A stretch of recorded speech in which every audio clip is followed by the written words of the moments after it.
Yes, good morning mga kapuso ko dyan. Dito tayo ngayon sa loob ng Bakawan at maghahunting tayo ng maghahunting tayo ng isang klase ng crabs na dito lang sa Lalao natatagpuan din. Yung kung tawagin nila ay kuray.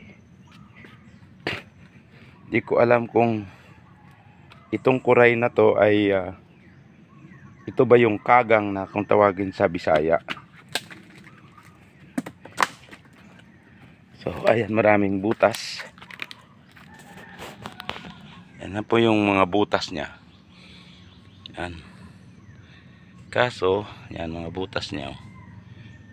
Kaso ay maliliit pa ang butas. So ibig sabihin mayroon nga ditong mga kuray, kaso maliliit pa. Ito malaki na ito. Yan. Mayroon siyang butas. Mayroong bagong hukay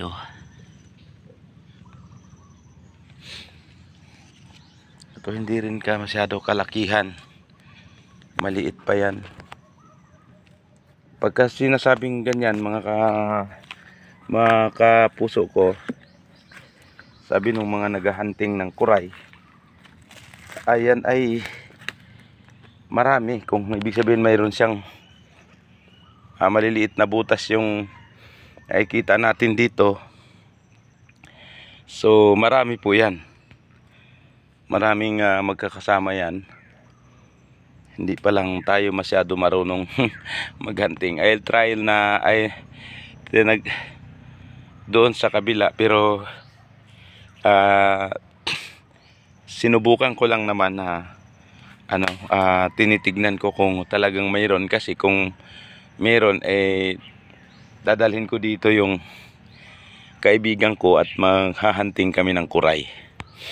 So hanggang dito lang po muna tayo mga kapuso, at lalabas na po tayo kasi ako lang mag-isa. Baka may mga malalalang mananap dito.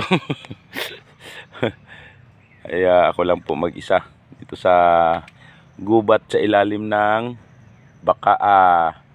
sa ilalim ng Lalao, no?